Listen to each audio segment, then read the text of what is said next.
Well, welcome to Plato's Pod, where we engage in a group discussion on selections from the complete works of Plato, the philosopher and geometer who wrote nearly 2,400 years ago. Today is November 18, 2023, and I'm your host, James Myers. It's an honor to welcome in discussion members of the Toronto, Calgary, and Chicago Philosophy Meetup groups. Whether you've been with us before or are here for the first time, whether you have experience with or are new to Plato's works, I encourage you to add your voice to our dialogue. Today, we're revisiting, again, the third part of Plato's dialogue, the Timaeus, covering from 53a to 72d, which 2 weeks ago we ran out of time for an in-depth discussion. These are the sections in which the astronomer Timaeus explains the geometry of triangles and the 5 Platonic solids. Timaeus says this knowledge is necessary for understanding our sensory perceptions of physics, as the limits of physical objects come to be and pass away over time in the realm of becoming. So geometry and the related mathematics can be challenging to philosophers who haven't had much exposure to them. With the hope of making it easier to understand the words of Timaeus, on the second page of the notes for today's discussion, which I have up here on the screen, I've added 2 diagrams of triangles. One shows proportions of trigonometry, and the other illustrates the different varieties of triangles. These notes are posted on the shared drive link to the event notice on meetup.com. So as always, to contribute your thoughts, please use the raise hands feature in Zoom, and for everyone's benefit, please relate your comments and opinions to Plato's text. So that everyone has a chance to speak, I'll call on you in the order that hands are raised, using first name only. Once we finish recording in 2 hours, I invite anyone who wishes to remain online for Plato's Cafe, a casual half-hour discussion on Plato or philosophy in general. 2 weeks ago, we discussed some key aspects in the configuration of the universe's physical realm, as Timaeus describes them. Specifically, 1, that becoming requires a container which is neutral to physical limits. 2, that space is neutral and provides, quote, a fixed state for all things that come to be, unquote. And 3, that as imitations of the eternal come to be and pass away in time, they give rise to probability. Timaeus contrasted reason to necessity, and 2 participants equated the word necessity to physical limits that are always subject to universal conservation laws, but which are logically ordered by our faculty of reason operating without limit in the realm of being. We also touched on how Plato's words present, in a different formulation, some of the universal laws that we now understand as laws of motion and conservation. So today we'll consider how geometry allows our physical senses to distinguish sameness from difference among the shapes of physical objects, data of which the senses deliver to our faculty of reason.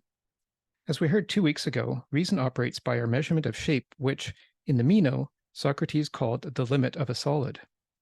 So recall that at the outset, Timaeus described the universe as spherical, at the center of which he placed the immaterial soul, which revolves around itself in its exercise of reason. The sphere, Timaeus said, is the shape that can contain all the shapes that exist, and is therefore suited to a single universe. In today's reading, at 62d, Timaeus relates a piece of geometric logic that nothing solid can exist at the center of a sphere if motion of solids is also to exist within the sphere. So now, imagining our non-physical souls rotating with self-reflection in the middle of a sphere and surrounded by physical objects, I'm hoping that today we can address 2 fundamentally philosophical questions. The first of these was the subject of some disagreement 2 weeks ago. So 1, is it possible for intelligence to have emerged after the creation of the physical universe? And if it did, then how could intelligence logically gauge the limits of the physical objects that came before it? And 2, how does the observer distinguish the limits of the observed? And does observation depend on proportions among the same, the different, and the equal? So before we start, I'll say that this will be our last session on Plato's Timaeus this season. By not reviewing the ending of the dialogue, I'm invoking a precedent that Timaeus uses numerous times throughout to say that it's a matter for discussion at another time. The ending explains the creation of the body, the logic of which follows from the geometry of the intelligible universe that we will discuss today. So in our next session, we'll revisit the short dialogue, the Critias, named after the character who appears at the beginning of the Timaeus, describing the legend of Atlantis, which we'll hear more of in 2 weeks. So in this note, let me begin today's discussion by reviewing the logic of time that Timaeus presents from 37d to 38c, which we can then relate to his description of triangles that starts at 53b. And so this I read, this is on the cover page of today's notes, and I read this a few weeks ago, and I'll reread it again here just to kind of position ourselves for understanding of some of the geometry of triangles that he's talking about here. And triangles came up a lot in our last meeting, so I thought it'd be useful to kind of frame our discussion today with this. So this is from 37d to 38c. Timaeus says, "Now it was a living thing's nature to be eternal." And here there's capital L, capital T, and he's describing the universe. So the universe he's saying is a living thing, capital L, capital T. "Now it was a living thing's nature to be eternal, but it isn't possible to bestow eternity fully upon anything that is begotten. So he began to think of making a moving image of eternity. At the same time as he brought order to the universe, he would make an eternal image, moving according to number, of eternity remaining in unity. This number, of course, is what we now call time. For before the heavens came to be, there were no days or nights, no months or years. But now, at the same time as he framed the heavens, he devised their coming to be. These are all parts of time, and was and will be are forms of time that have come to be. Such notions we unthinkingly but incorrectly apply to everlasting being. For we say that it was and will be, but according to the true account, only is appropriately said of it. Was and will be are properly said about the becoming that passes in time, for these two are motions. But that which is always changeless and motionless cannot become either older or younger in the course of time. It neither ever became so, nor is it now such that it has become so, nor will it ever become so in the future. And all in all, none of the characteristics of becoming has bestowed upon the things that are born about in the realm of perception are appropriate to it. These, rather, are forms of time that have come to be, time that imitates eternity and circles according to number. And what is more, we also say things like these, that what has come to be is what has come to be, that what is coming to be is what is coming to be, and also that what will come to be is what will come to be, and that what is not is what is not. None of these expressions of ours is accurate, but I don't suppose this is a good time right now to be too meticulous about these matters. Time then came to be together with the universe, so that just as they were begotten together, they might also be undone together, should there ever be an undoing of them. So I wanted to start with that, just to remind us of that very fascinating depiction of time and the interesting reference there where Timaeus says, this number, of course, is what we now call time. And, the words, of course, there, maybe he's being a little tongue in cheek because I'm not sure that's our natural understanding of time. I don't think that anybody would say this is necessarily, of course, our understanding of time. So that was what he said about time, and that was in our earlier session on the Timaeus. And now I'm just flipping to the diagrams of triangles that I have here on the screen. The first is a triangle that's divided into trigonometric proportions, showing the cosine, sine, cotangent, tangent, secant, and cosecant. Of course, the three parts of the triangle, the two legs and the hypotenuse. So it's interesting here, we should know that the hypotenuse is the longest part of the triangle, and the legs are the shorter parts. And that may have some relationship to the lesser and the greater that Plato keeps referring to in so many of his dialogues. So the greater would be the hypotenuse, perhaps, and the lesser would be the two sides. And I think we all know the Pythagorean theorem that the sum of the squares of the two sides equals the square of the hypotenuse. So I wanted to read this section from today's selection. This is Timaeus 53b. And this refers to physics. When he says bodily form, he's talking about physics here. So he says, now everything that has bodily form also has depth. Depth, moreover, is of necessity comprehended within surface, and any surface bounded by straight lines is composed of triangles. Every triangle, moreover, derives from two triangles, each of which has one right angle and two acute angles. Of these two triangles, one has at each of the other two vertices an equal part of a right triangle, determined by its division by equal sides, while the other has unequal parts of a right triangle at its other two vertices, determined by the division of the right angle. And I just wanted to stop there because there's a number of concepts that I brought up in this bit that I've read and what I said about the lesser and the greater with respect to triangles. And I wanted to see if there's any reaction to that part that I just read from Timaeus 53b, starting with the contention that everything has bodily form also has depth, which I think is there he's talking about 3 dimensions. So a triangle is in 2 dimensions, but then when it's projected with depth, it could be the basis of a physical thing that has bodily form. And then there's the statement that he makes that any surface bounded by straight lines is composed of triangles. And that one I'm wondering might be a little bit contentious given our discussion 2 weeks ago. But I'm reading that as meaning that anything physical has to have a boundary.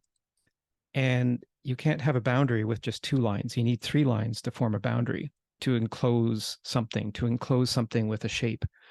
And all things physical, he said, as we heard 2 weeks ago, have shape. So is there any reaction to this statement that any surface bounded by straight lines is composed of triangles? Is there any dispute to that? Clem, your thoughts? Hi, everyone. No, I don't have any dispute. I think the way I understand it, being bound by a straight line, I may be interpreting it in a wrong way, but to me, he's talking about like a very Euclidean type of geometry where the surface, the plane that he's talking is not a curved plane. So in other words, you can draw the plane that the straight line lies on the plane. So it's not a curved, like it's not an Einstein type of plane, right? So it's a basic Euclidean geometry, which I think is always true. No need to overcomplicate it. So there's absolutely no objection to him being a geometer in that sense. Um, yeah, I'll stop here.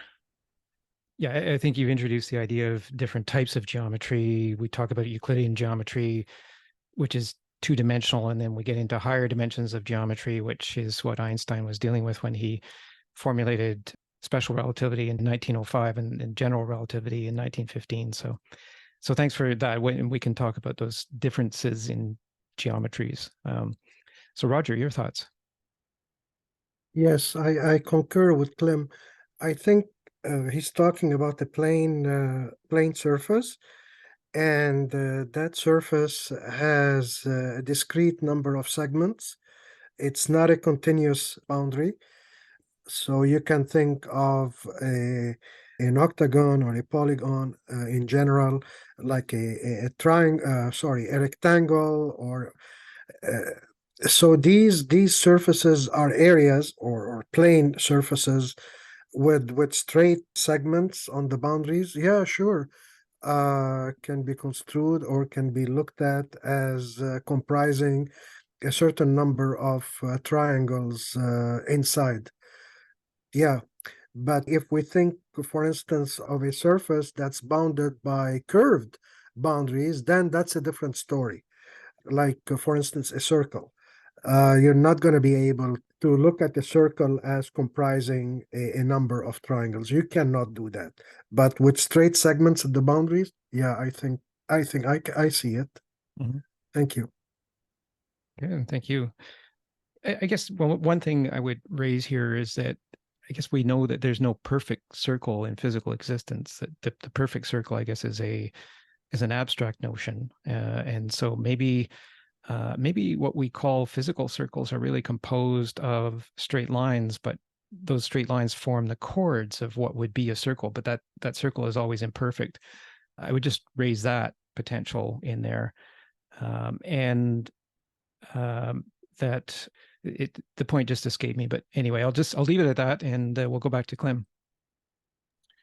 And also on the triangles, to me, the way he introduces them as everything on the plane being made by triangles, it's actually a very very true statement as well, because I would view triangles as the basic building block in that sense. Because what's the minimum shape that we need? I think we touched on that in prior discussions as well. Because you can construct pretty much any shape, I would say, including a circle and anything that has a curve on the plane, within the plane, using triangles. Then you'd have to introduce other mathematical concepts to that, like the calculus, for example. But basically, it's it's a measuring technique. You know, triangle is your basic shape and basic measuring tool or technique or method that we, you know, human beings, being rational beings, can use. And I think it's the sense that I'm getting from Euclidean geometry is, you know, what's the minimum effort that we need to expend to achieve, to arrive to a certain goal, a certain conclusion. So it's like an energy saving exercise there. Really, and I expanded on that last time where I cited the Descartes system of coordinates, and basically all our calculus is deriving from there, and it's all, in essence, it's a triangle and the relationships within the triangle. So you have all our modern mathematics condensed, or you could say you can unpack the theory of triangles, unpack sort of like a software product into the whole theory, into a whole developed complex theory in mathematical field. So I'll stop there. That's really helpful, actually, that perspective that you offered about the triangles offer the basic measuring technique or the basis for measurement and the minimum effort. I really thought that was interesting. I hadn't thought about that before. But when we measure things, I think this is really the core of this part of the dialogue, is that it's about our sensory measurement of physical things. So Timaeus has set up this universe in two different realms. One is the realm of becoming, where everything physical exists. Everything is always in a constant state of motion and in a constant state of change. And that part that I read about the nature of time, he makes the point that nothing ever is in the realm of becoming. Everything is always in this constant state of change. And so our physical perceptions are measuring those changes. I think that's really the core of what he's saying in this part of the dialogue. Is about measurement. And as you said, I really like the way you said that about the triangle kind of being the minimum basis of measurement. And I think we're going to see that. I want to read the next part closer to the end of today's reading, just after this, which may put that in further perspective. So I wanted to thank you for that. The other point I wanted to make, actually, just the point I was trying to remember before, is that a triangle can enclose a circle or part of a circle. And that, in fact, is what's demonstrated in this drawing here at the top of the page, where the triangle, it's a right angle triangle, but it contains part of a circular arc. And so maybe we can consider both circles and straight lines in our understanding of perception if we embed the circle within the triangle. So that's the other point I wanted to make. So thanks again. And Roger. Just a quick follow-up on what has been said so far. It kind of strikes me like 2000 years later that we are still using this fundamental concept of subdividing an area into triangles. When we think of, well, Klim mentioned software, when we think of finite elements, for instance, the one of the most common way of meshing or discretizing a surface into a set of discrete elements is to use triangular elements. That's one of the most effective way. I mean, coming back to the issue of minimizing energy and so on, but that's the most effective way, really, and the most commonly used way of discretizing a two-dimensional surface or even a three-dimensional volume into triangular elements. Well, and well, what I'm alluding to is, for instance, if you want to carry out a calculation over a certain area, for instance, if you want to find the distribution of forces as you're bending a certain piece of metal, so you do discretize it first, and you apply the conservation laws, and then you come up with the answer. But the geometrical meshing is basically done with triangular elements, but now they use, of course, rectangular and other kind of coordinate systems that whatever is convenient. But the triangular discretization is the most common one. And that's really helpful. I didn't know that. And when you say discretization, are you talking about breaking things up into parts? Is that essentially what that means?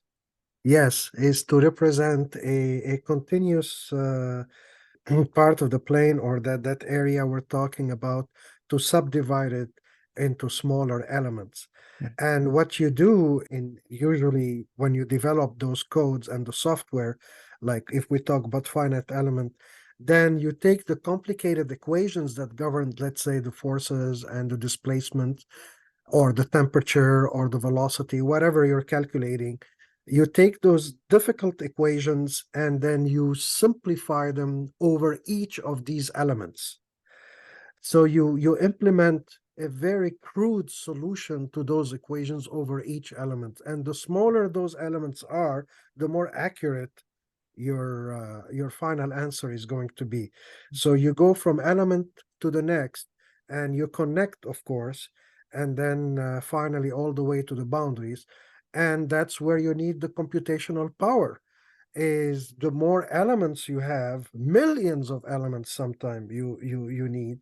And you can imagine, I mean, even 40 years ago, it was very difficult to carry out those calculations that now you can carry out on a simple laptop. But yes, discretization is to subdivide an area into a discrete number of elements.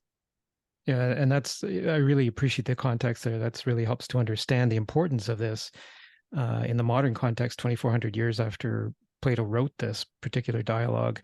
But also a long time after Pythagoras or the Pythagoreans came up with the famous theorem, which I think in the absence of the Pythagorean theorem, I don't think that Newton or Einstein or anybody else would have, did what they did to wind up with what we now use as general relativity. So I think that's pretty critical. So that's really helpful perspective on the importance of triangles. Clem.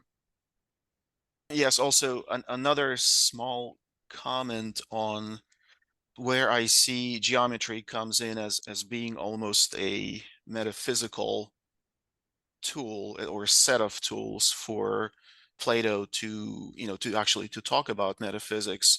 Because to me, the principles of geometry, and it's not just my feeling, I think it's supported by what I cited previously as a perennial philosophy, which stems all the way from Plato, Neoplatonics, scholastics, and to modern times, where they operate by very highly abstracts, which they call principles, which really have very, very much in common with the principles of Euclidean geometry. And you mentioned, James, previously that there's this concept of being bound by something and boundaries and limitations. That's, I think, when metaphysicians of the perennial philosophy kind talk about boundaries, or they call them also sometimes conditions, something that conditions our existence. In metaphysical terms, they do draw analogies from geometry or from Platonic geometry as well, because these are very highly basic notions that are as metaphysical as they are common sense and practical. So that's one point. So I think it's like really a bridge between the pure metaphysics and a discipline like basic math or basic Euclidean geometry. And that's in itself, I think it's fascinating, and the area that is, there's not a lot of focus on it right now, but I believe it can again be unzipped and unpacked if you start looking at this with a very, very high precision, which I believe what Kant tried to do at some point when he developed his thesis, on which he, I think, started in maybe in prolegomena and the metaphysical foundations of natural sciences. And just briefly, of course, I have not read Kant sufficiently enough, but there are striking analogies in his way of thinking. Now, everything for Kant is kind of internalized. So there are things out there, things in themselves that for which we can, make concepts and conclusions using our, internal capacities, logical capacities, but for which we cannot say how they look like, what they made of, and so on. So there are things that like kind of closed, outside of reach by either our mind or our perceptions, but we do get perceptions of the things outside. And so Kant, almost following on his maybe debate or some agreeing or disagreeing with Hume, he develops this whole theory of which he calls metaphysics, but he, unlike Plato, I think Kant is probably sort of like a secret Platonist also, but then he has no option. He feels like he has no option but to start internalizing what Plato calls metaphysics, because for Plato, it's both internal and external. And he kind of, what is interesting about Plato is that he makes internal impressions. He actually is very much resembles me these first scientists in Europe who try to explain the world by mechanics. As Noam Chomsky says, that there should be like a hand that moves a heavenly body. So there should be a bodily contact, which then Newton came in and was very disappointed that it's not so. There are some occult forces that actually move the bodies, and it's not mechanical. But Plato is kind of interesting. Plato being a metaphysician, when he explains inner senses such as touch and smell, color, he almost like doesn't know of any other alternative other than a mechanical explanation. So if I'm correct interpreting him, which I may or may not be, his definition of, let's say, sense and touch and so on, color, sound, is nothing but, I think in fact it's very strict definition of mechanical interactions of these primary shapes. So a certain type of a mechanical interaction, in almost like in a scientific view of our early European scientists, is equal. Like you can put an equal sign there and say that is the sense, how a certain type of sense is described, nothing else. So it's kind of interesting that a metaphysician is, in trying to explain our sense perception, has to fall into the body, the body, like the realm of bodies, and how they interact due to their shapes, how they interact, and how a certain sense is being formed. But kind of back to Kant, he's talking about the analytical versus synthetic, a priori versus a posteriori, and those are concepts that are really inner, like inside a person's mind, by which that person is trying to represent inner things, by inner things, the things that are outside. And they're also, strictly speaking, like pure metaphysical things, which are a priori and either analytic, which is by definition, or synthetic, where the definition is not in the phrase, for example, in a statement. So it's not by definitional, and that's his discovery, where he basically goes back to the examples from geometry, where he's saying, well, a priori analytical a priori statement would be like a definition of triangle. It's a shape with three sides and three corners, or three angles.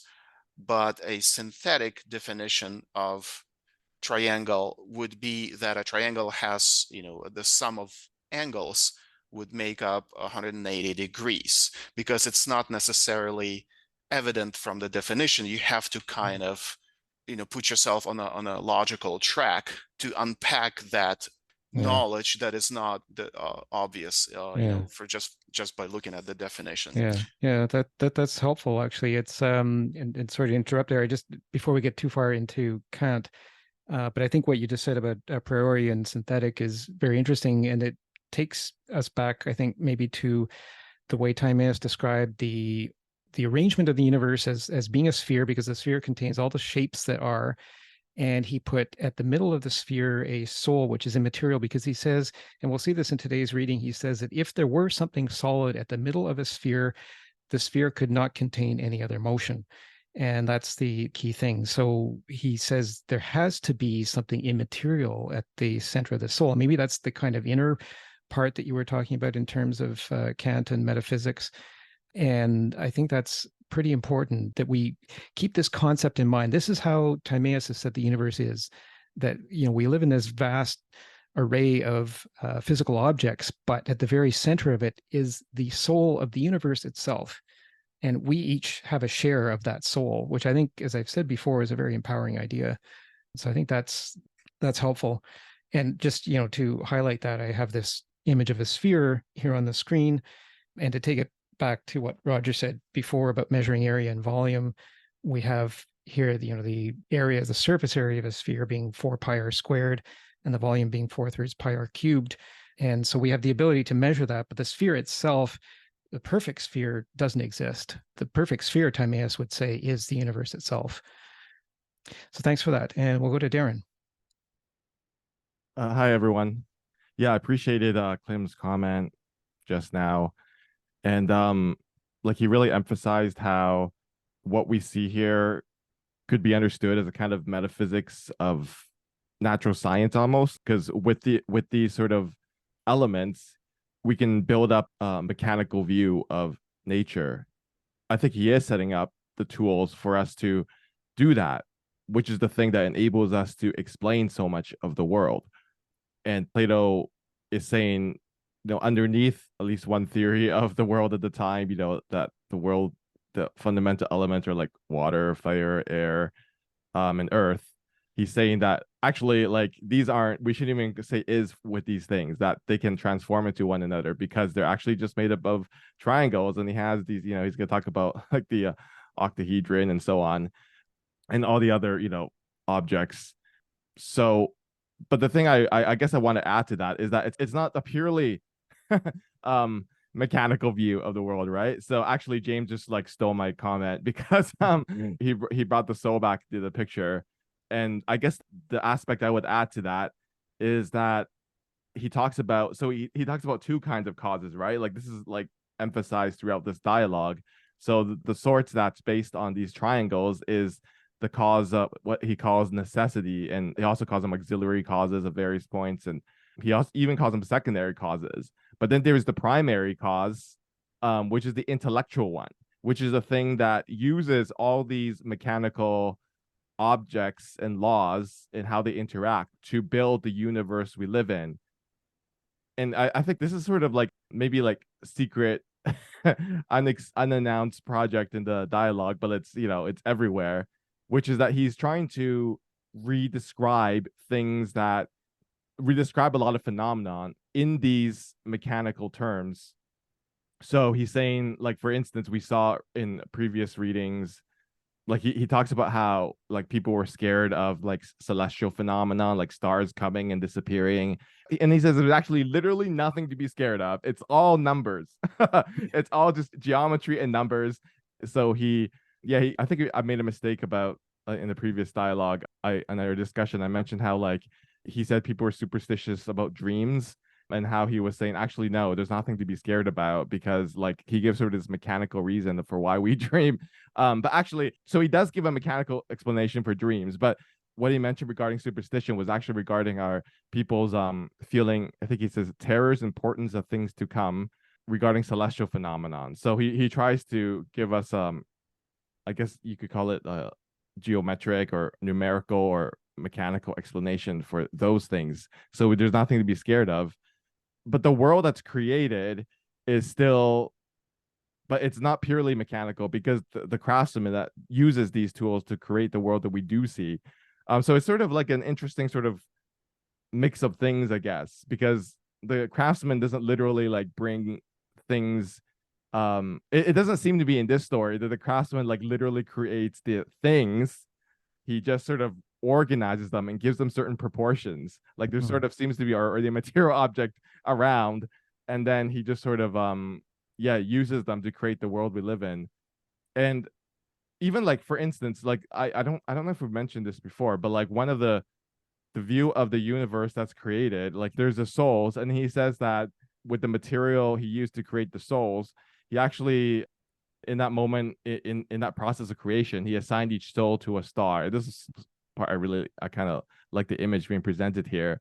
And he said that like before replacing their bodies, he took like each soul on the tour of the whole universe and to see like, and how like in this universe, like each soul has like kind of equality because each of a star, and none of them would be treated worse than any other. So anyway, I'm just saying that. So there is sort of they're very mechanical aspects of this dialogue, and then there's sort of these very like there's a lot of stuff that goes beyond it, like that story I was just describing.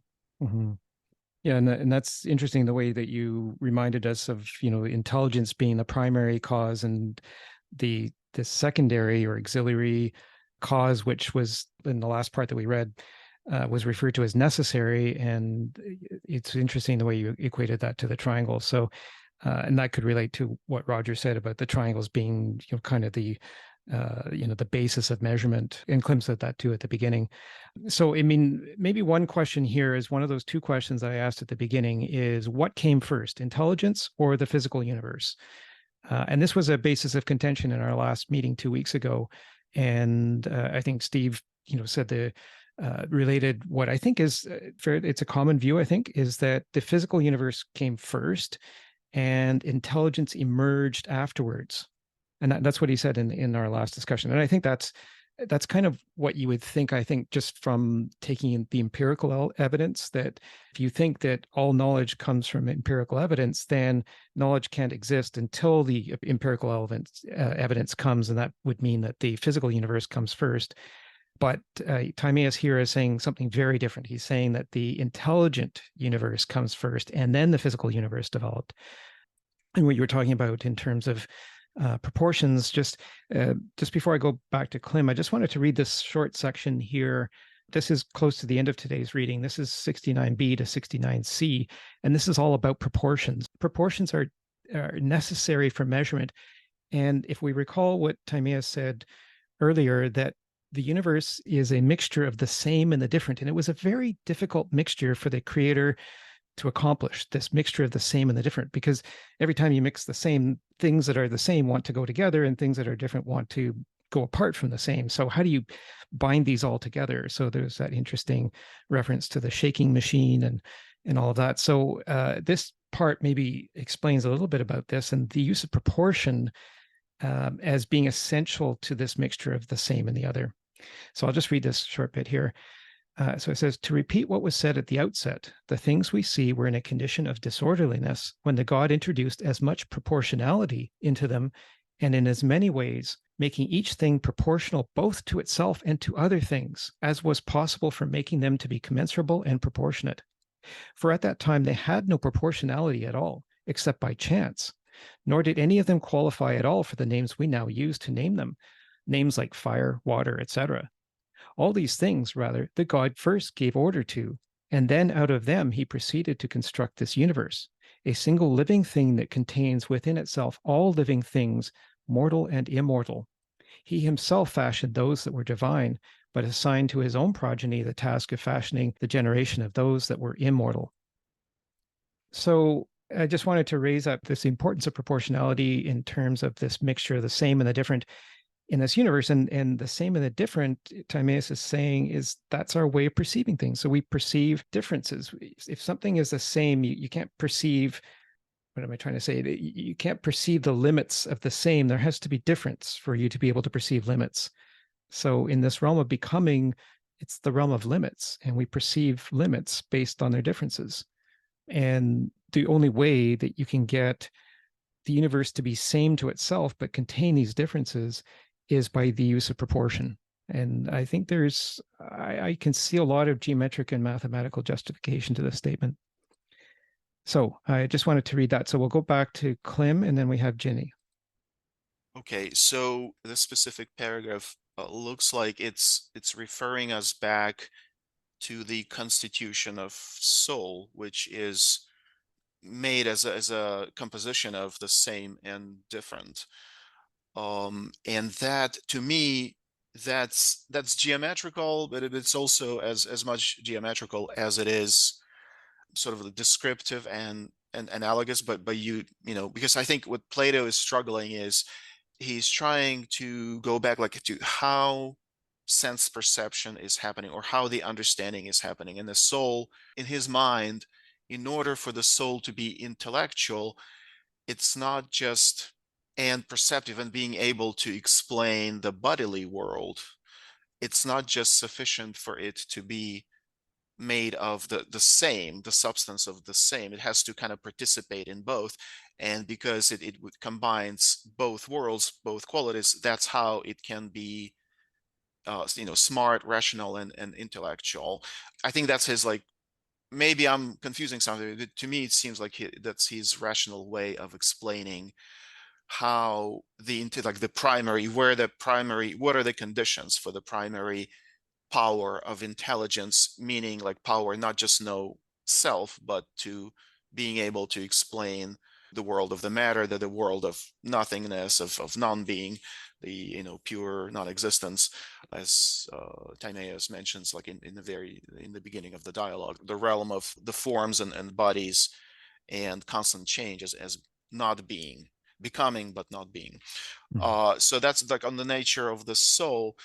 And that I agree with what Darren mentioned earlier, that yes, it's not just mechanical, but my logic, and again, it's just my perception, is that yeah, it's both mechanical and intellectual. So soul being at the center of things is sort of the primary key holder as far as the intelligence, and also not just having the interpretive power, but also having the power to lay down the first metaphysical principles for the mechanical laws to operate. So in other words, to get to the realm of mechanical, and I think Plato there, he's actually very consistent if you start thinking about him, because he starts from these basic principles or abilities of the soul to perceive and rationalize, which is purely an intellectual effort. In terms of Kantian terms, it's the pure metaphysics. And then, by the way, going back to Kant, he is mentioning two primary intuitions even before forming of concepts, and those are time and space.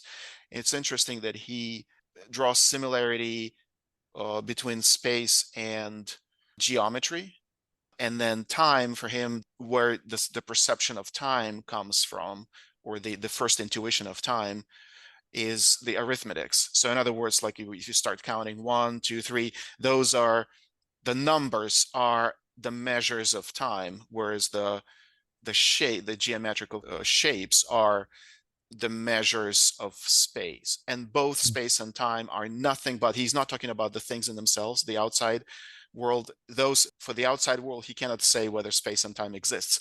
He only says that space and time, as two primary intuitions prior to forming concepts, exist in the inner world of a human being. So these are like the first intuitions that are the principles of his metaphysics. And then he goes not just into geometrical terms, but to the logical, purely logical conceptual framework that he lays down as the first generative principles for the phenomenal world, just the pure inner world to exist.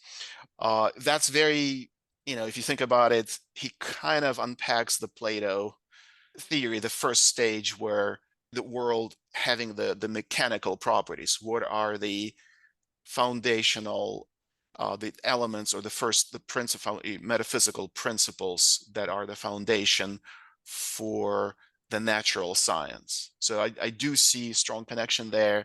Now, of course, each philosopher looks slightly differently at things, but yeah, I mean, it's both mechanical, but I would say the pure metaphysical senses and concepts come in a hierarchical order prior to mechanicals, and then you have to almost like have nothing else to do but to slip into the mechanical laws, which again, it could be a trap also in a way, because as I don't know, if you listen to Chomsky again, then he's like, well, and it's kind of interesting because he's being almost like a progressive, anti-religious kind of thinker and anti-theologian, but he has nothing but to admit that Newton was himself perplexed that there's nothing mechanical about the laws of nature that he discovered.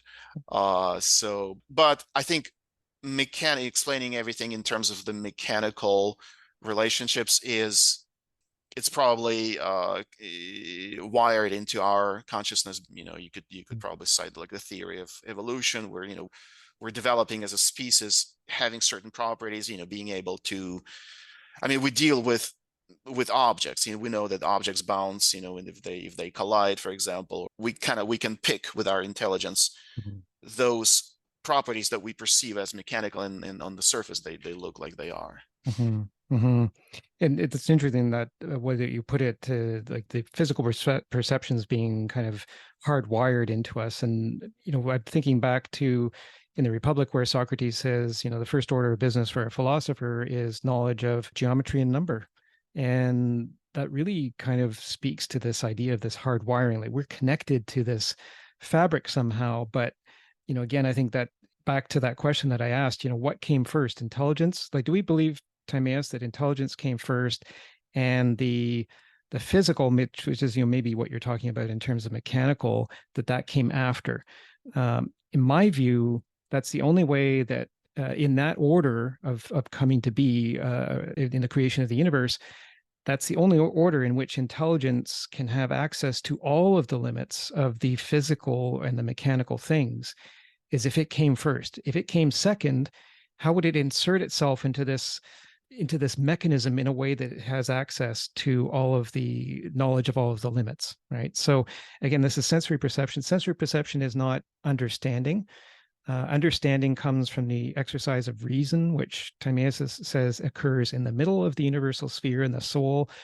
But understanding is based on data that the soul gets from the physical senses. And that data is just simply of the physical objects. But that's not data of everything. That's just data of the physical objects. So I think that helps to put it in perspective. And this idea that the observer, therefore, is always different. It's the observer is in a different place, like in this realm of being that is different from the realm of becoming. So the observer is always distinct from the physically observed. That separation of observer and observed is critical. I think without that separation, we're not able to observe everything that is physically occurring, and we miss things. So that to me would be the best way to create a universe, is to keep that separation of observer and observed, which Timaeus has said at 28a is, the observer is in the realm of being and the observed is in the realm of becoming. So thanks for that. And we'll go to Ginny and then to Darren. I just have a very simple question. So if everything is made up of triangles, is that the sphere and circle is made up of triangles? Yeah, I think the sphere and the circle can certainly be decomposed into triangles. You can break them down into triangles. But, a perfect sphere, as in this diagram here, you can see like there's the square grid around the sphere. Right. But you could see how you could break those up into triangles, right? Right. But, I mean, yeah. the grid, the squares are okay, two triangles, blah, blah, blah. Yeah. But even to the very center of each circle, the very center of that sphere, there's a triangle involved there. Yeah, I guess so. Yeah. Well, actually, that's a very good question. Actually, it's an excellent question. I think Timaeus would say no. I think Timaeus would say that the triangles go down to everything except for the center, because at the center, there's nothing.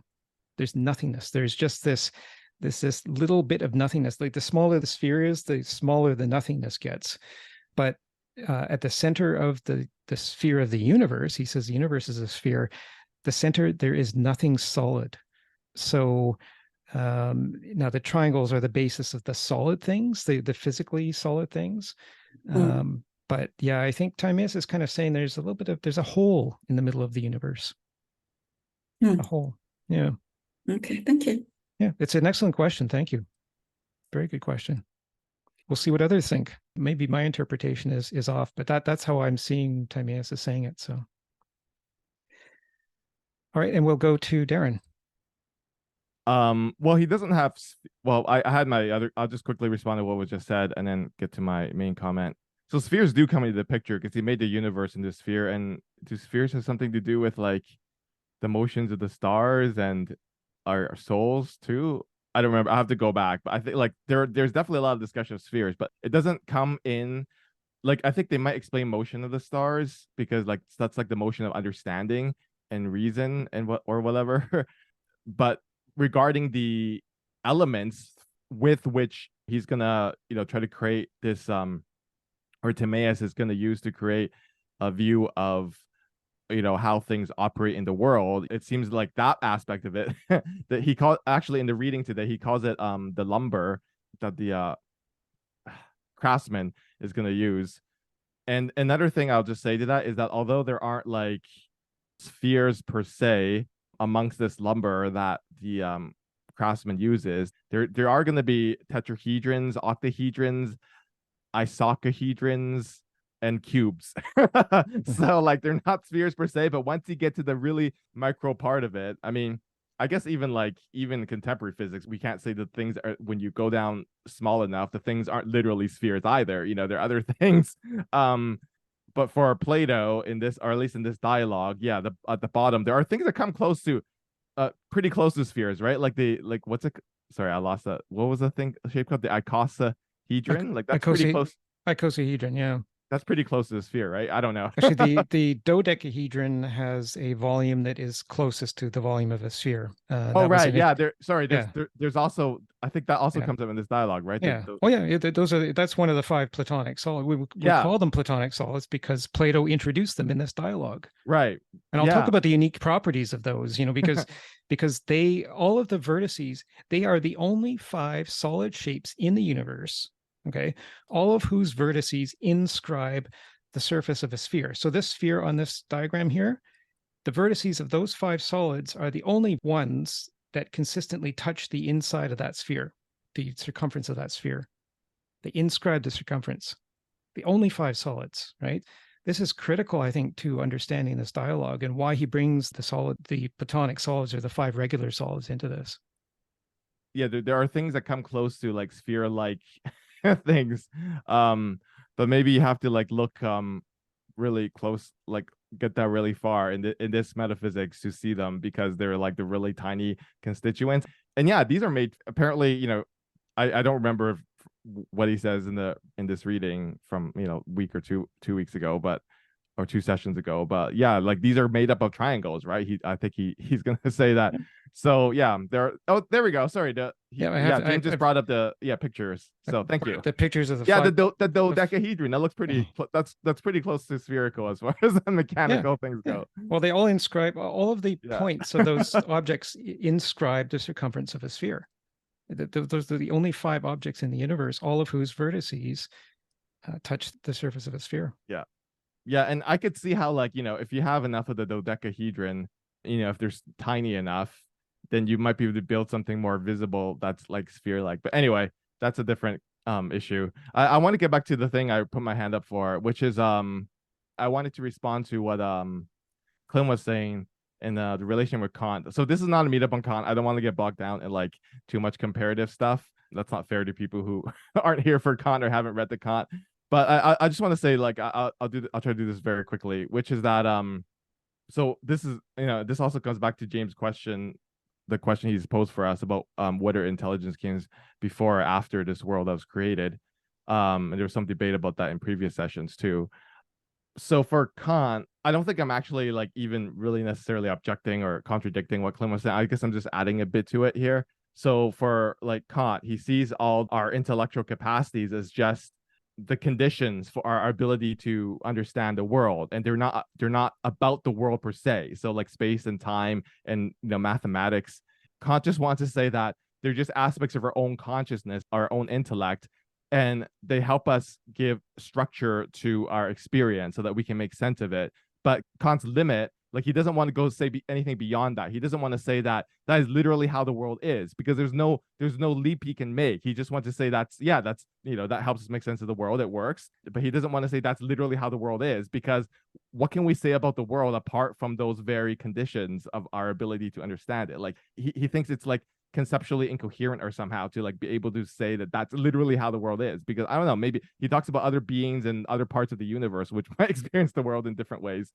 and he might experience time and space in different ways. So but I just want to say to add to that, so Clem was like right about all that, but I want to say that Plato also is kind of an internalist too, because he doesn't say everything is outside and everything we learn is just through these external sense perceptions.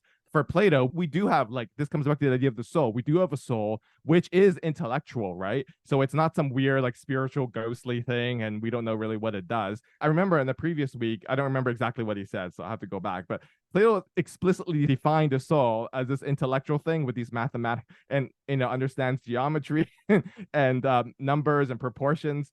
So I mean, I was really impressed, but at least in the Timaeus, he just comes right out and say, yeah, that's what the soul, at least that's one of the capacities of it.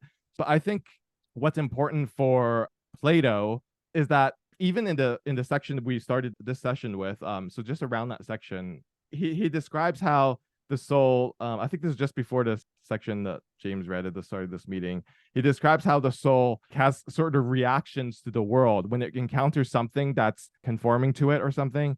It like straightens out the form, the same, and the soul straightens out or goes in the curve or whatever. So there's a way in which the soul sort of reacts to external stimuli in this picture, and then it conforms to it in a way because it already exists in us in a way. So in that way, it's sort of like Kant, like these intellectual abilities and these possibilities already exist in us. It's not like literally all we sort of imbibe from the outside, sort of in a very Humean picture, where everything just comes from the outside.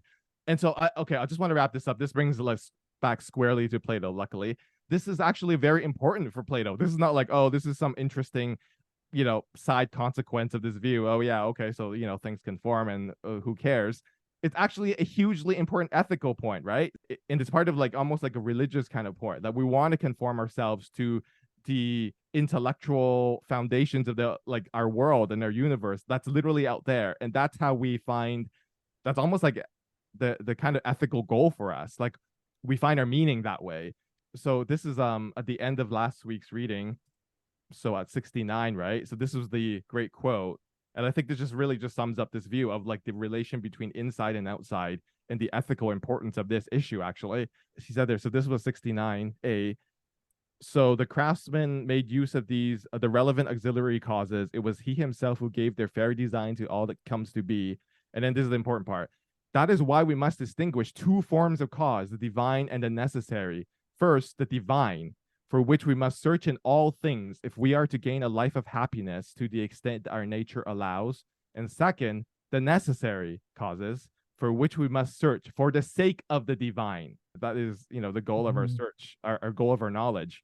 And then he says, our reason is that without the necessary, those other objects about which we are serious cannot on their own be discerned, and hence cannot be comprehended or partaken of in any other way.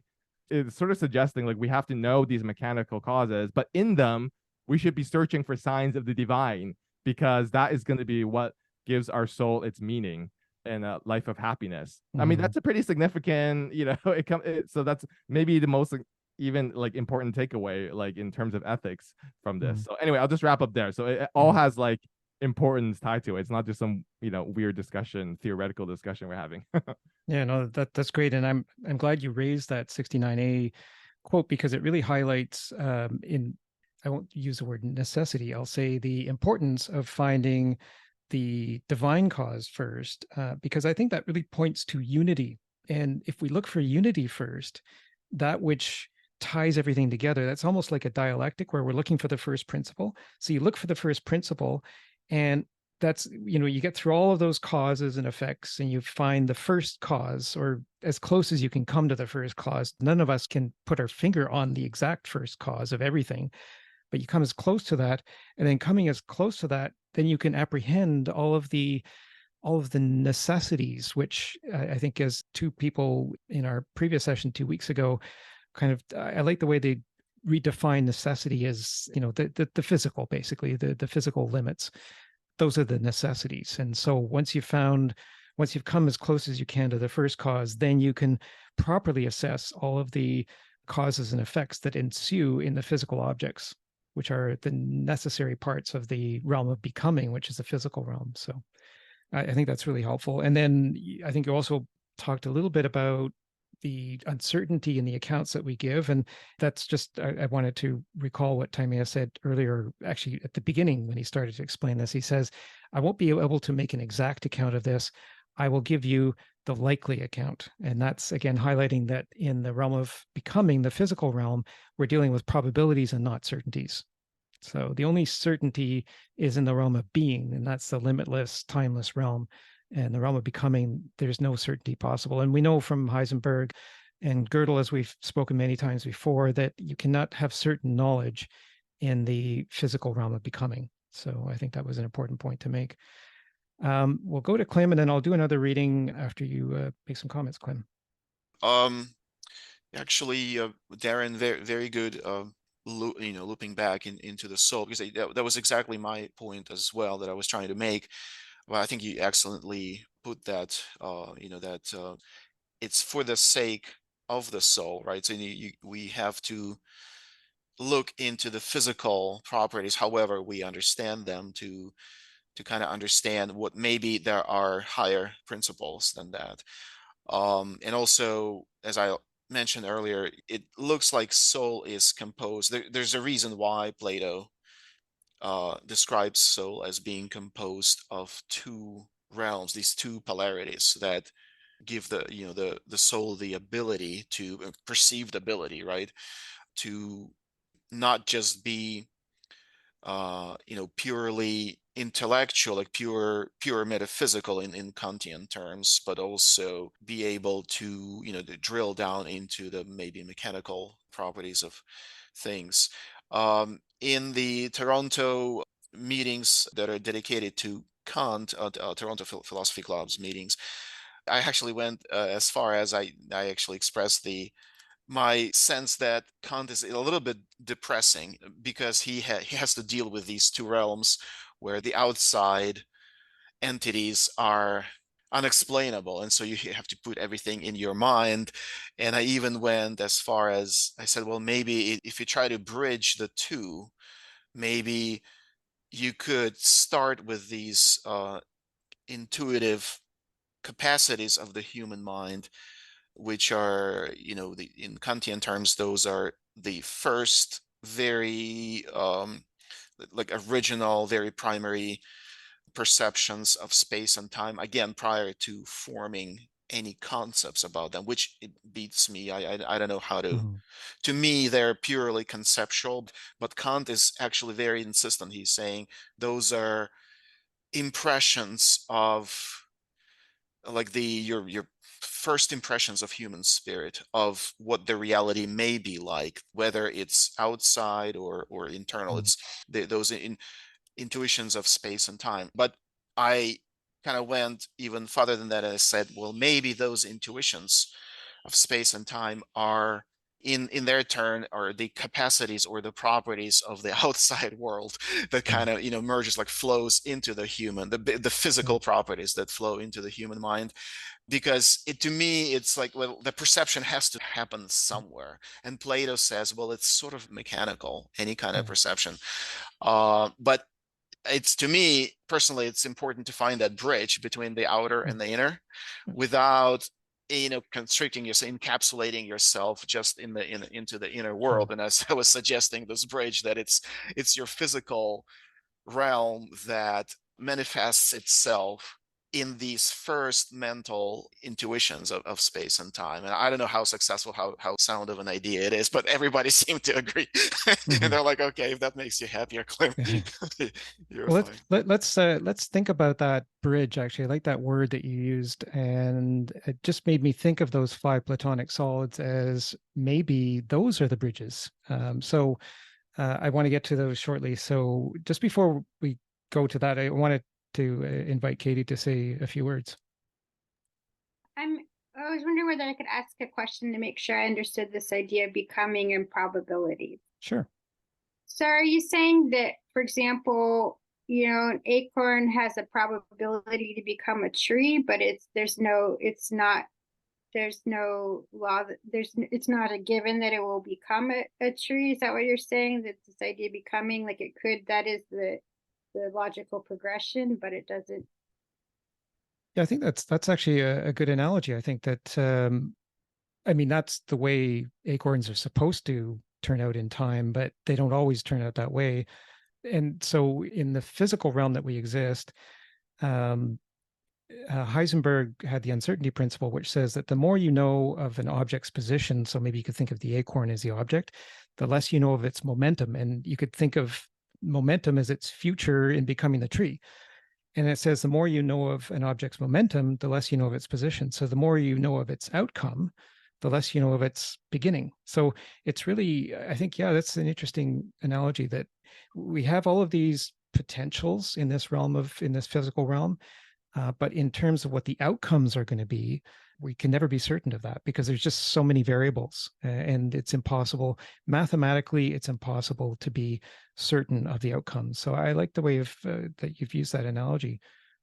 So we can have different levels of knowledge, and that's what Plato set out in the Republic. You know, the divided line of knowledge has 4 different levels: belief, opinion, knowledge, and wisdom.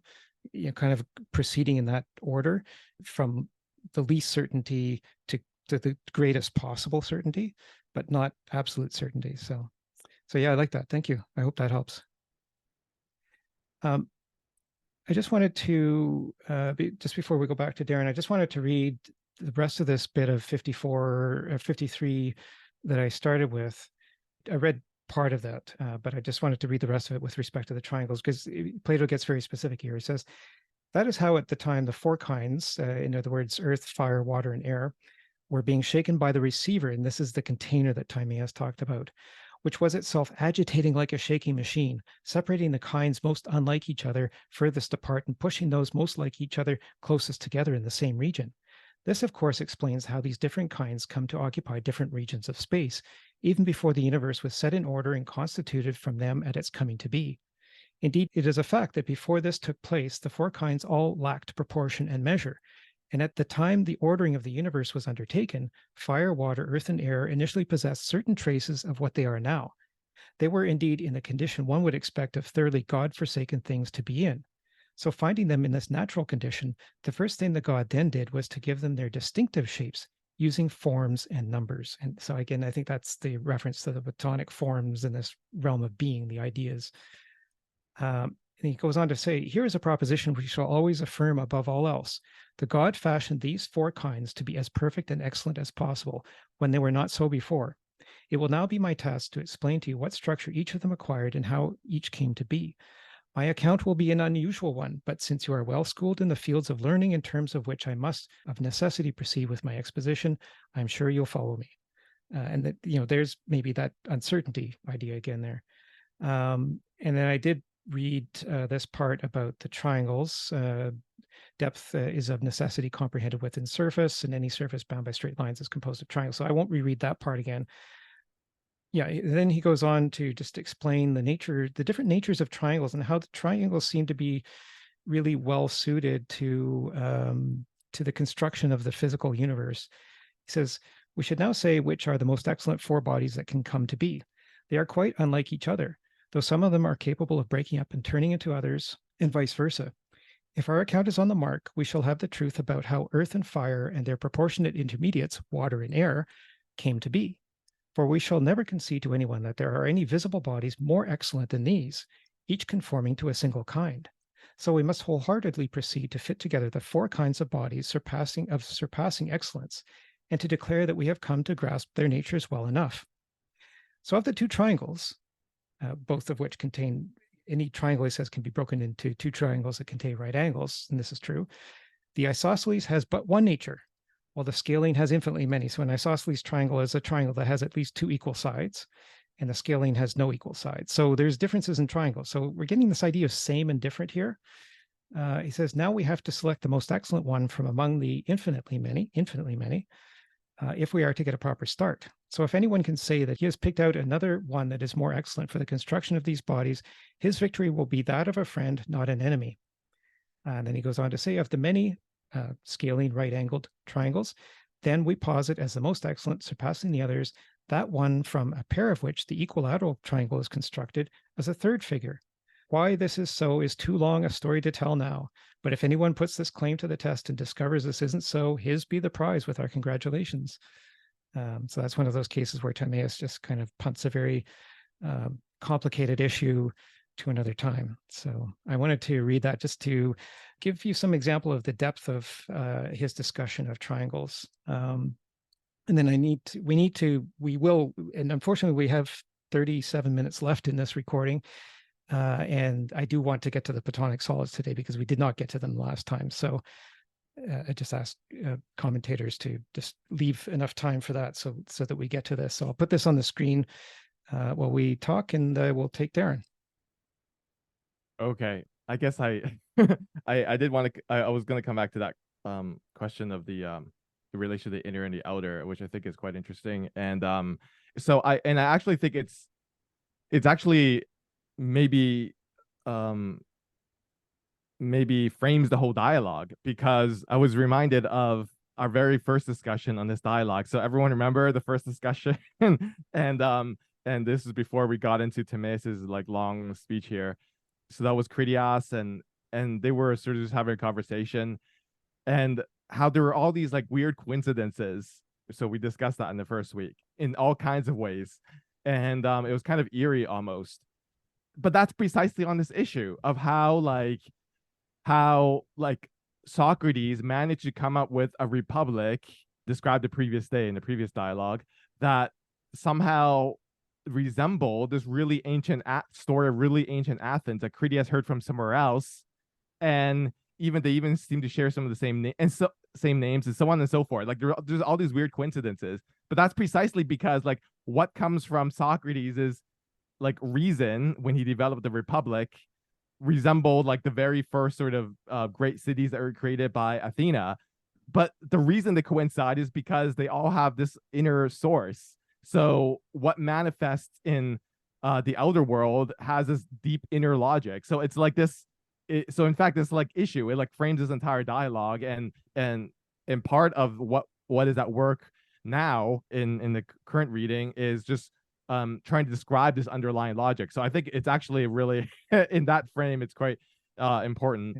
And also, so I just want to like, okay, I know you want to go on. I'll just quickly say a few things about this relationship, which I think maybe brings home its importance. So part of the implication of this view is that for Plato, or maybe it's just Timaeus, I don't know, here, is that if we want to find out about our like the deepest part of ourselves, our own souls, and to find like meaning in life, it's not to keep looking inside, which is sort of like what maybe Klim's misgiving about Kant was. It's actually to look outside. Like Plato is saying, we'll find our deepest meaning and satisfaction, our souls will, by doing like science, basically, by in earlier readings, like he actually said this explicitly, by finding out about the motion of the stars, by observing the stars and learning about the stars, we actually put order to our own souls, and we find satisfaction and meaning in life that way. And also like he also describes things like music. He criticized a view of music that's just all about pleasure. For him, like this was in the previous reading of this dialogue, previous meeting, he says music actually it's not just about pleasure, it has something to do with our reason. So, and I was saying, I remember I had this debate with I forget, Steve, right? He was saying how like all this stuff is like subjective or whatever, but I remember I was saying how, well, insofar as the external world, does do this for us, I think that's not the only kind of validity that's available. It's not logical validity or scientific validity, but it is a kind of subjective validity for this view. It's not the only thing we should rely on, but I think, yeah, this idea that to find happiness and meaning is actually to stop being self-absorbed and looking inside. Is actually just to go out into the world and discover things about the world. And I think that's a pretty cool view. And so so the final thing I wanted to say is that, okay, well, maybe two more things just quickly. So the question, like why we should care about the divine, it's so under Plato's view, a lot of people will be like, even if there is a divine, like why should I care about it, right? Like I'm just like this material being down here, and there's this God. Like why should I care about God then, or the divine? Like we can call it that. But for Plato, the importance is because the divine is also in us. So again, a conformity between inner and outer. And okay, so this is my last point, which is also to bring it back to the Republic, which is actually supposedly what this dialogue was about, was putting the Republic in motion. And so why are we talking about all this? So I think Socrates was unsatisfied with the Republic. He says in this dialogue that he was unsatisfied with what he created because he doesn't actually know if it works, right? Like we have to put it in motion first. Like he just described this static theory, but what does it look like in like once we set things into motion? So we have to understand causes. So this is what a lot of this dialogue is about. But I just want to point out though that the meaning of work, the important meaning of work here is not like mechanical working. So if we only understand the world mechanically, like you can say, okay, yeah, let's see if it works and it runs properly. But no, like the kind of working is whether it is good. That's whether once we put it into motion, not whether it runs like a clock and it can work that way. The question is once we put it in motion, whether it is good in that it conforms with, the intellectual part of the universe, not just necessity part.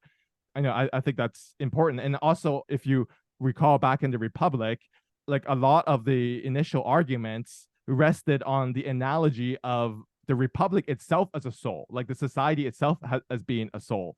Like he draws this analogy with the soul of a person, like what is justice? And justice is anyway, I don't want to I don't want to make a mistake how that works out, but there is basically an analogy of a collective with a kind of soul, and justice as and in his Yeah.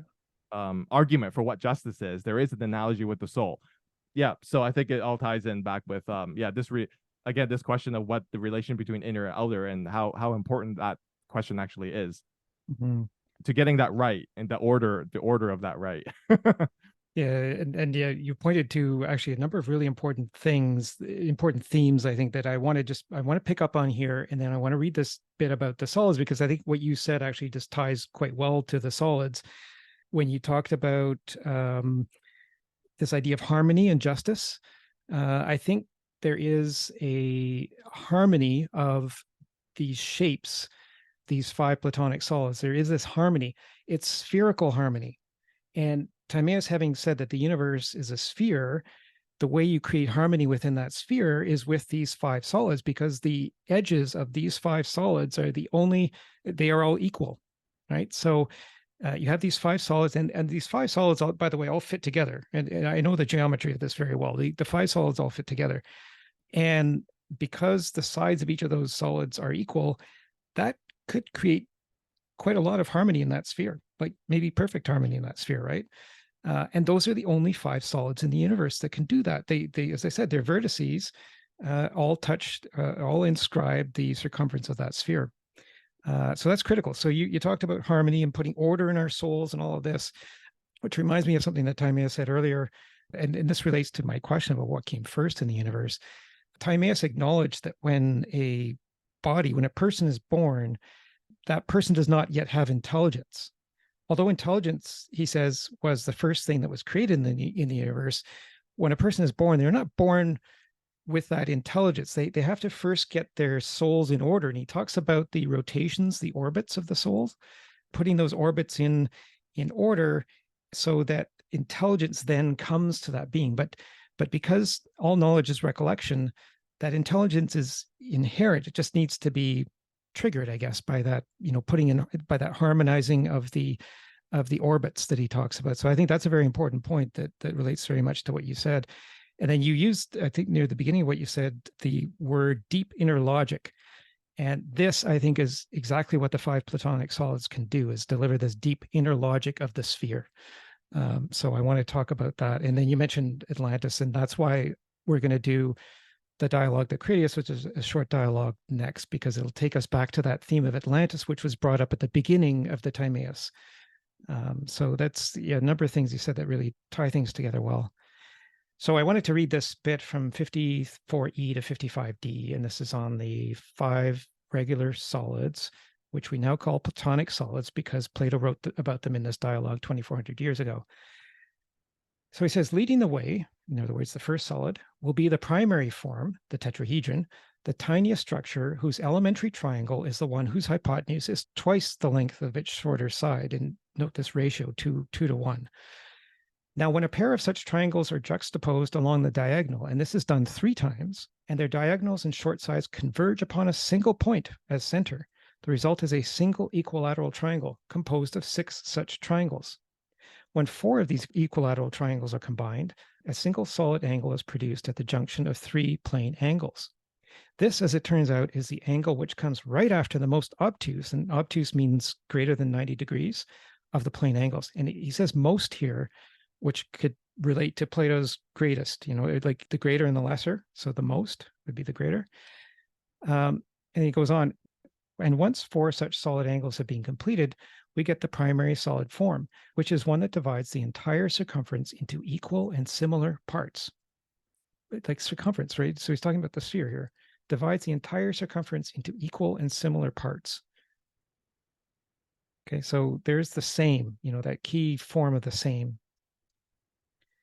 And then he goes on. The second solid form, which is the octahedron, is constructed out of the same triangles, which, however, are now arranged in 8 equilateral triangles and produce a single solid angle. And then the translator notes that this is the 180-degree conjunction of 3 60-degree plane angles out of the 4 plane angles. And when 6 such solid angles have been produced, the second body has reached this completion. Now, the third body, which is the icosahedron, is made up of a combination of 120 of the elementary triangles and of 12 solid angles, each enclosed by 5 plane equilateral triangles. This body turns out to have 20 equilateral triangular faces.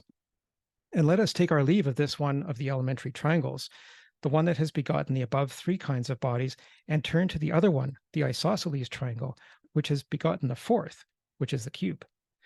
Arranged in sets of 4, whose right angles come together at the center, the isosceles triangle produced a single equilateral quadrangle, i.e. a square. And when 6 of these quadrangles were combined together, they produced 8 solid angles, each of which was constituted by 3 plane right angles.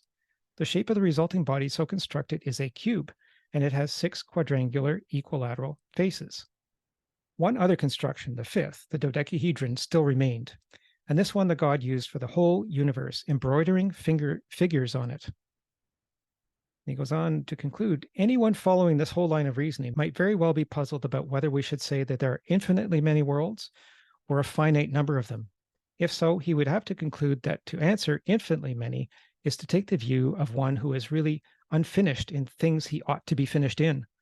He would do better to stop with the question whether we should say that there's really just one world or 5, and be puzzled about that answer, while our probable account answer declares there to be but one world.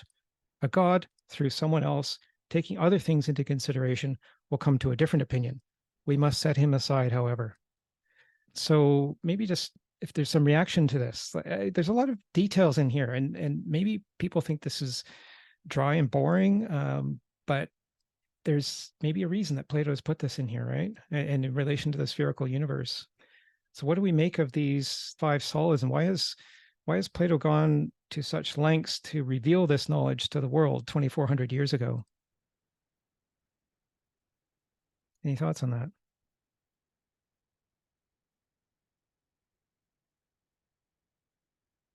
And it all relates to triangles. Clem. So my only interpretation of that would be by the phenomenological world in Kant's theory, or something close to that, as basically as the images of the mind, like the basic shapes by which the reality can be explained. So in other words, it's the intellectual net that you can throw on the outside world to measure it, to cut it in pieces, to start explaining relationships and so on. So so to me, it's more of a nature, like the embedded or the hardwired portion in our consciousness that helps us explain the outer reality or the relationship between things. I'm not denying the validity of shapes, and then there's logic between them, and that these may be viewed as primary shapes, and you could construct more complex shapes by using more simple shapes. That's all valid. It's also an excellent exercise in the knowledge of geometry by Plato and his followers, in which I'm sure they were very happy to boast at that time. It's their technical and know-how during those times, and it's always good. I wish we all knew geometry as they back then, because I think it's something of such a primordial order that it just enriches your consciousness and your soul so much. But I would say this is a property of the human consciousness, more so than, in my view, than the actual nature of the physical reality. We cannot know for sure, no one can know for sure, but it just seems so. One objection that I would have to using geometrical bodies, not just geometrical shapes, abstract shapes, but actual bodies as the primary building blocks, would be that no matter how they interact, it almost, you have to logically explain that by pure mechanics, like in the sensible world where, if we bounce an object against the wall will not let the object go through unless, the sufficient force is being exercised, and so on. So there's, it helps understand the boundaries, but one objection that I would have is the physical reality, if you build it using just the physical primary shapes, will always be mechanical. There's no way to jump over that hurdle for me. And there's always going to be a chance of some kind of empty space between those objects, no matter how tightly, you want to fit one to another. So there's no fluidity, there's no continuity. It's always a broken, like a broken world, the picture of reality that's cut into pieces. And to me, intuitively, it's not something that I would bet on. I would rather view reality as maybe, like in the modern science terms, as some kind of fields, rather than some particles with space between them, some relationships almost of a metaphysical or mathematical order, where we're talking about the relationships between objects that are only perceived to be tangible, but in reality, it's very hard to prove that anything is of a tangible order. So to me, it's all these boundaries that are reflected in these shapes are pure metaphysical boundaries, not the physical boundary. So if in light of that interpretation, then yes, I think it's a good approach by Plato to start approaching mathematically the underlying nature of our reality, by basically throwing the whole of mathematical apparatus on the starting with what they knew at the time, which was, basic Euclidean geometry, which is, I mean, the right way to go. But our mathematical field has advanced since then, and there's no reason not to imply, and to utilize, our modern mathematics and all various theories that we have. I'm not a mathematician, but I kind of have this intuitive sense that you can make an argument for our reality being sort of like a virtual order, sort of like like a matrix, or not literally as a matrix, but more of a maybe there's more virtuality to it than our earlier scientists used to think in terms of just the mechanical properties.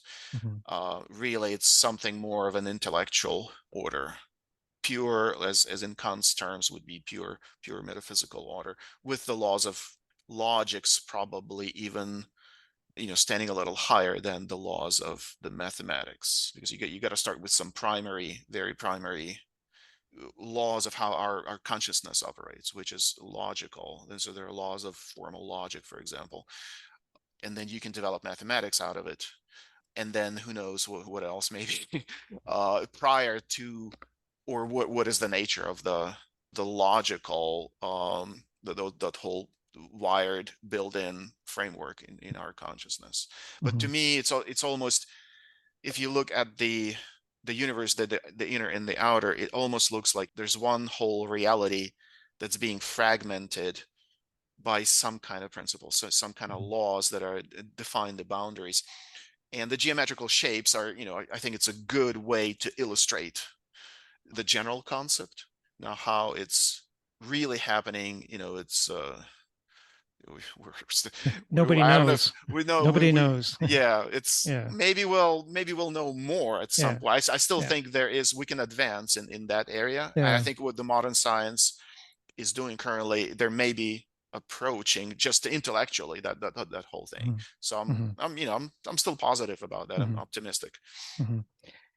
So you said a couple of things there that I wanted to take up, and one of them was basic Euclidean geometry, and Euclid got the 5 solids from Plato. So Euclid was not the basis of that, Plato was.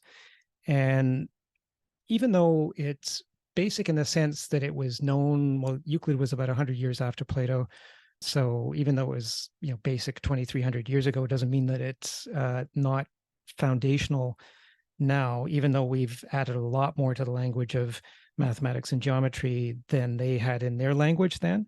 But I think there's some perhaps hidden language in these five Platonic solids. And I think one of them is in their ability to provide us with measurements of both spherical volume and spherical area. And so I just go back up to the picture here of the sphere. And the problem in measuring, and you said at the beginning, Clem, that measuring is the technique that we use to gauge things in our perception. And I think you said also that triangles were the basis of measurement. So you'll see triangles in all of those five Platonic solids. That's very clear. Plato's made that clear. The problem in measuring the sphere, as we know now from modern mathematics, is that pi, right? Pi is both transcendental, which means that it's not algebraic, and it's irrational, which means that it's a continuing fraction. So the fact that the spherical surface area is 4 pi r squared and the volume is 4/3 pi r cubed means that we have a measurement problem. And I think maybe what Plato is saying here is that maybe part of the thing that we might consider in our measurement problem to get around the uncertainty that Ginny brought up is maybe these five Platonic solids are a clue to that, right? Because their vertices all touch that sphere. So maybe in the combination of all of the vertices of those five Platonic solids, maybe there's some information there. And maybe there's some information there that will inform our perceptions as we're measuring triangles in trying to deconstruct this external reality that's around us, to find that first principle, to get us back to the building blocks of everything that surrounds us. And you mentioned space, and I just wanted to mention that again. And we did talk about that last time. Space being, as Timaeus has said, the fixed basis on which all of the shapes can rest without itself affecting the shapes. So it's like this neutral basis. And so space, Timaeus has said, is the basis of depth, right? So you can have triangles in 2 dimensions, but then if you want to get those into 3 dimensions, you have to put space in them, right? So the tetrahedron, for example, is 4 triangles with space in between them. So that's how you get from 2 dimensions to 3 dimensions with depth, by adding space. So I wanted to raise those points. But thank you. And you raised a number of important things in there that really led to those points. So I appreciate that. And we'll go to Darren. Just quickly responding to Clem's concern about how, like, this metaphysics, you seem concerned about the boundaries and how it's like too discrete and there's like no continuity or something. I wonder if the addition of the receptacle, which Plato also talks about, but then sort of left behind, would sort of help that problem, because this all takes place in the receptacle, which sounds like it's something that's continuous. So that's another sort of aspect of the metaphysics, but I don't know. Yeah. I mean, that section just sounded like he was describing something like space to me, but yeah, I don't know. That might help with that issue though. Mm-hmm. Thanks. Yeah. And I think that, we do have this space so if the universe is spherical, we do have space inside that sphere. But as I said, that measuring that space, because there is no perfect sphere in physical existence, is difficult. So yeah, I think maybe this is some clue as to what we can use to measure. We'll go to Clem, and then we have about 10 minutes left. So I need about 5 or 6 minutes I really want to read this part at the end here, because there's a bunch of knowledge that Timaeus displays of physical laws, but it's put in language that was used at the time, not language that we use now. But I mentioned some of these in our last meeting in response to Roger's question then. So I wanted to just go through this again, because this kind of wraps up the section that we're doing today. So Clem. Yes, just 2 quick points. James, I like your idea on, that there's maybe some hidden dimension that can be unpacked from the basic geometrical figures. I think, yes, it probably is a valid statement. It just in general, regardless of the which geometrical figures we will start from, whether it's just the plane or the line or the Euclidean point, or a triangle or any something more complex. because you have to have a starting point. And yes, I admit I wasn't aware of the time frame of when the Euclid actually summarized all the geometrical knowledge that existed at that time compared to when Plato wrote Timaeus. But that's a valid point. I guess it's just that he is being kind of Euclidean in a way, right? Because he's talking about triangles. Now, as far as the space, yeah, first of all, I think it's actually a good point on the like the third dimension, the depth, right? So going from plane to more of a spatial, three-dimensional awareness, and maybe that's what Kant meant. It's unclear without having kind of going into that, but maybe that was his perception, that it's also there's depth to the space rather than maybe there's that depth in which geometry can be constructed. When I was talking about the space, I was really trying to emphasize that point, that there are two ways you can look at geometrical figures being the basis, specifically triangles, and the relationships of the sides of the triangles and the different triangles to other triangles. There are two ways you can look at that. One is pure intellectual and metaphysical, as the building blocks of the virtual type of reality where there is no mechanics. Or you can look at that as mechanical universe, in which sense then the space between those bodily objects becomes a problem to me from the point of view of continuity. That was my objection to pure mechanical view on the universe. And I tend to think that the universe is really like one field of consciousness that is, by metaphysical principles, including the geometry, is subdivided into the reality, the more it goes from the sameness, right, to nothing, to becoming. So there's this the whole continuum from the higher realm to the lower realm without breaking the continuity. And that's where these abstract metaphysical concepts, they come right into place. I mean, like I mentioned before, you can build a virtual reality, just, IT field serving as a good analogy there. Again, I'm not trying to interpret it literally, just as analogy. You can build any building blocks you want in your software as a programmer, for example, different software languages, different systems. We're into the quantum computing, pretty soon.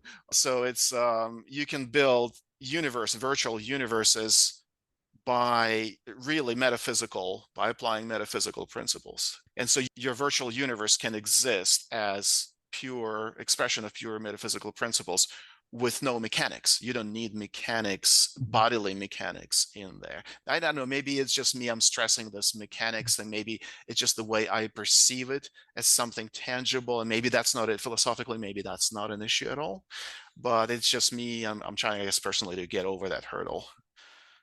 Okay, well, let's see how far we can get. So we have, I would ask if folks could stay on for another 5 minutes or so, or 10 minutes, if we can run a little bit late on this one, just because I want to read this. And you mentioned, Clem, the quantum computer. So that's a very interesting example of something that is fundamentally geometric, fundamentally. So the quantum is, and I've said this before, is the smallest packet of energy that can either be a cause or an effect. So it's the very basic element of cause and effect, at least in the physical universe, is the quantum. So here we are trying to compute with these very basic building blocks of the physical universe. So it's a very interesting thing. And I've followed the quantum computing a lot, and it is intensely geometric.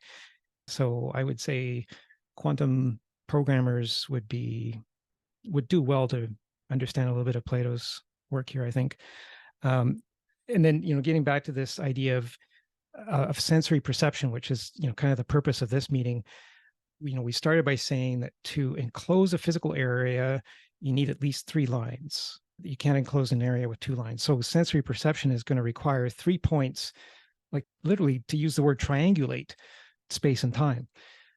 So with that in mind, and having gone through what we have this meeting, and we've covered a lot of ground here, so this is great, and this is really trying to bring all of Timaeus together without getting into that last part, which is about the building of the body. Because once we understand the geometry, then I think the building of the body speaks for itself in terms of its logic. But what we're trying to understand here is spherical logic. And I wanted to read this. I don't know how much I'll get of this 62c to 64c.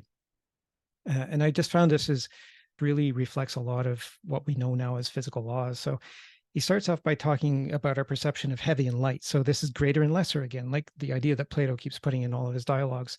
Heavy and light can be most clearly explained if we examine them in conjunction with what we call above and below.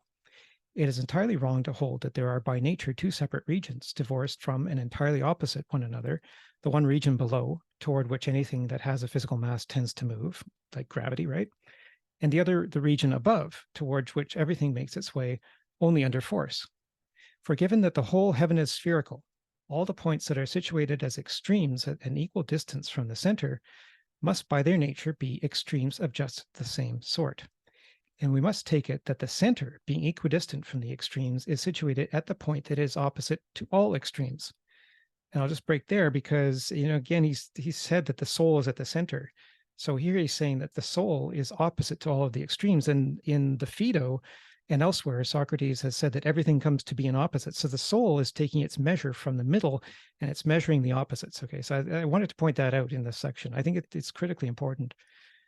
He goes on, and now if this is the universe's natural constitution, which of the points just mentioned could you posit as above or below, without justly giving the appearance of using totally inappropriate language?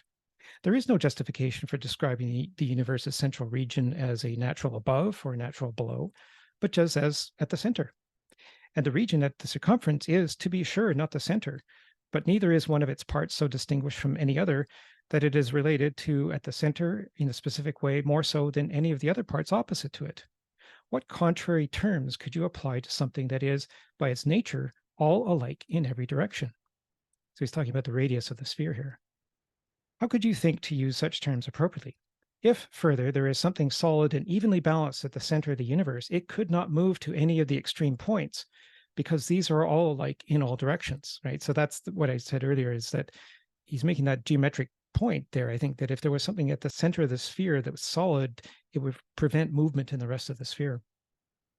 And then he goes on, but if you could travel around it in a circle, you would repeatedly take a position at your own antipodes and call the very same part of it now the part above, and then the part below. For the whole universe, as we have just said, is spherical, and to say that some region of it is above and another is below makes no sense. The origin of these terms and the subjects to which they really apply, which explain how we have become accustomed to using them in dividing the world as a whole in this way, we must resolve by adopting the following supposition. Imagine a man stepping onto that region of the universe that is the particular province of fire, where the greatest mass of fire is gathered together, and towards which other fire moves. Imagine further that he has the power to remove some parts of the fire and place them on scales. When he raises the beam and drags the fire into the alien air, applying force to it, clearly the lesser quantity of fire somehow gives way to his force and more easily than the greater. This talks, I think, a little bit about thermodynamics in here. For when two things are raised by one and the same exertion, the lesser quantity will invariably yield more readily, and the greater, which offers more resistance, less readily to the force applied. And we now know that's part of the laws of motion. And so the large quantity will be described as heavy and moving downward, and the small one as light and moving upward. Now, this is the very thing we must detect ourselves doing in our own region. When we stand on the earth and weigh out one earth-like thing against the other, and sometimes some earth itself, we drag these things by force, contrary to their natural tendency, into the alien air. While both of them tend to cling to what is akin to them, nevertheless, the smaller one will yield sooner and more readily than the larger one to the force we apply that introduces it into the alien stuff. Now, this is what we call light, and the region into which we force it to go, we call above. Their opposites we call heavy and below. Now, the things necessarily differ relatively to one another because the various masses of the elemental kinds of body occupy opposite regions. What in one region is light, heavy, below, or above will all be found to become or to be directly opposite to, or at an angle to, or in any and every different direction from what is light, heavy, below, or above in the opposite region. I think I'll stop reading that there and just point out I think that they're talking again about our sensory perception and how we measure things and how we measure things relative to each other. And so he started with the heavy and light, and then he went into above and below. And we have to recall at the beginning of the dialogue when Timaeus described the placement of the soul at the middle of the sphere, he said that there were 7 motions. The soul was given one motion, which was to rotate it around itself in the middle of the sphere. The other 6 motions, he said, the God took away and put into the physical dimensions of the universe, into the realm of becoming. So here he's talking about these motions and how we perceive these motions. And so I think I don't know, I'm seeing some geometric logic in this. And we only have, unfortunately, just a few minutes left, but I don't know if there's any comments on this part in our sensory perception, given what we've said about the spherical universe, about triangles, about differences in the same, about the container, about space. Maybe we can come back to this then when we take up the Critias, and I think we'll find echoes of the Timaeus and the Critias, and maybe the Critias will help us to understand a little bit more about why the legend of Atlantis was brought up at the beginning of the Timaeus. So yeah, I think we can keep this in mind. I would like folks to think about this, though, in terms of, does this represent some basis for our perception?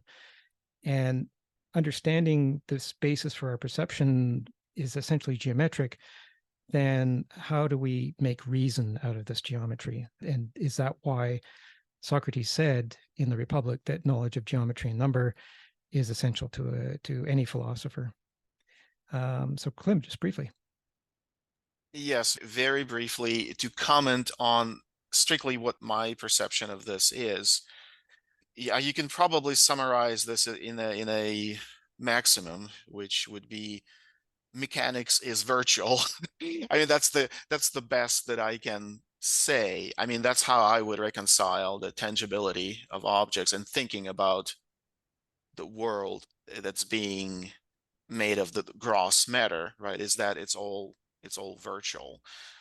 And there's nothing wrong with that, right? That you just have to basically get rid of this idea as being idea that defines the gross matter as something other than just the constitution of some metaphysical principles, which is, it's totally fine. I don't know if that's what necessarily Plato meant. It looks like he certainly can be interpreted that way, and probably our modern science is probably struggling with this particular question right now. And yeah, again, that word virtual there, and it makes me think of what I referred to as Socrates saying that everything comes to be in opposites. And so maybe what we are understanding is, or we're measuring the opposites. And then once we know what the opposites are, we know all of the matter or the content in between the opposites. But the opposites themselves, if the opposites are lying on a sphere, they would be virtual, because there is no such thing as a perfect sphere except for the universe itself, which is what Timaeus is saying. Klim.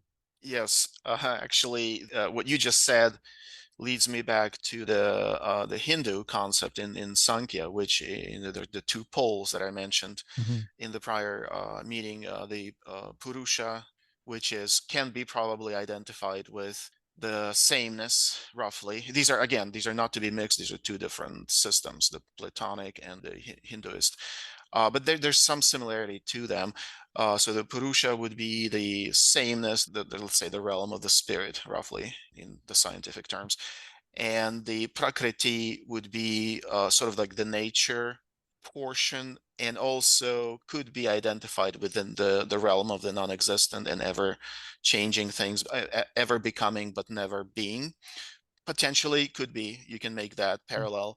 Both, to what you just said, both realms or both poles are the principles of existence, but none do exist in our sense. So they're both outside of the realm of exist. Actually, they're both outside of the realm of the being. Plato, I think he's using being as a principle. Sankhya and Advaita would probably go just a little bit beyond that, where they would put anything that generates the world of becoming or the world of manifestation as outside of being. So that, who knows, with Purusha maybe even a higher principle in their point of view than the same is. But what's interesting is that they're both poles are outside of this whole realm of manifestation. They don't exist in the Hindu metaphysics in the sense that we think about existence. That really made me think, actually, and I remember your point from 2 weeks ago about the two poles, and I like the way you equated them to being and becoming in Plato's terminology. And I think maybe this is a good way to conclude on the Timaeus with this meeting, is that maybe the pole of being is then in the middle of the sphere, the universal sphere. That's the pole of being. And the pole of becoming is on the outside of the sphere, and it's always moving, always rotating, always circling.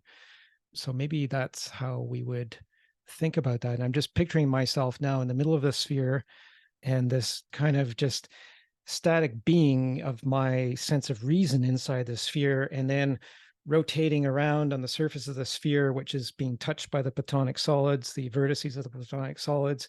That's the other pole, and that's the pole of becoming. And then I'm measuring the radius between me in the middle and that becoming on the surface of the sphere. And maybe that's really how we that's how our consciousness works, which is, I think, far greater than any computer consciousness that we've ever imagined so far. So I think that's really such a powerful view of the soul that Plato provides in this. I feel, as I've said before, so much more empowered after reading this and understanding this. Like, this was the first dialogue that we did at the beginning of Plato's Pod in season 1. We're now in season 4. And so that's why we've revisited this, because I think we've learned so much more in the intervening years, that I think this really gives me a new sense of really the power of this universe, if it was created, as Timaeus says, with intelligence as its first component, and then everything else comes to be after that. So that's what I believe after having read this, and I don't know what others think, but let's carry on this discussion into the Critias in our next meeting in 2 weeks. And it's been so fabulous that these 4 sessions on the Timaeus have been so great. So I want to thank everybody for being here today, and all of the others who have participated in the other sessions as well. And I look forward to meeting in 2 weeks, and we'll turn the recording off now, but I would invite anybody who wants to stay on for maybe 20 minutes or so, just for a casual unrecorded discussion on Plato or philosophy in general. So thanks again, and see you